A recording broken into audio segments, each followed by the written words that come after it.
নবী যেই সম্মান নিয়া মা আমেনার কোলে ছিলেন, ওই সম্মান আমার মা আপনার মা জীবনে পাইব?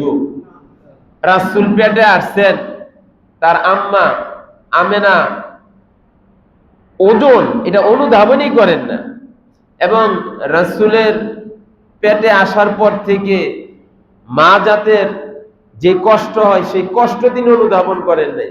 দুনিয়াতে আসছেন, দুনিয়াতে আসার সময় তার আম্মা সেই কষ্ট অনুধাবন করেন নাই। রাসূল দুনিয়াতে আসছেন খতনা অবস্থায়। এই যে রাসূলের জন্মের আগে জন্মের যে মুহূর্তগুলো, এগুলো তো আমার আপনার কি সম্ভব আমল করা?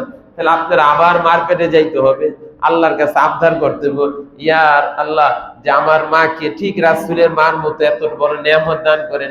রাসূল দুনিয়াতে যেমন খতনা হয়ে আসছে, তো আমাকে খতনা সহকারে দুনিয়াতে পাঠান। আর রাসূল দুনিয়াতে যখন আসছে, তখন পারস্য সাম্রাজ্যবাদ যারা, তাদের আধিপত্য নিস্তব্ধ হয়ে গেছে, গোটা পূর্ব পশ্চিম প্রান্তে আলোকিত হয়ে গেছে। এই জন্য রাসূলের জন্ম আমি আপনি এখন কি করতে পারবো না, কোনটা বাস্তবায়ন করতে পারবো না। বাকি রাসূলের জিন্দেগি, রাসূলের সিরাত, রাসূলের জন্মের পর থেকে মওত পর্যন্ত প্রত্যেকটা জিনিস আমার আপনার আমলের, যদি আপনি চান আমি চান সেটা আমল করতে পারবো। কি সেটা আমল করতে পারবো?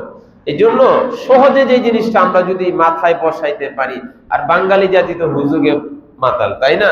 এই জন্য সহজে বোঝান। মিলাদুন নবীকে আমরা 100% শ্রদ্ধা করি, সম্মান করি।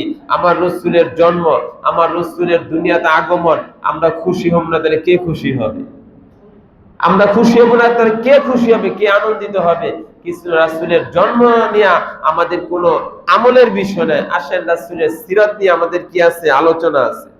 এই জন্য রাসূলের গোটা জীবনটা, রাসূলের গোটা হায়াতটা প্রত্যেকটা মুমিন বান্দা বান্দির জন্য আমলনীয়, করণীয়, এবং যদি সে চায় রাসূলের জন্ম থেকে নিয়ে মওত পর্যন্ত প্রত্যেকটা জিনিস সে আমল করতে পারে।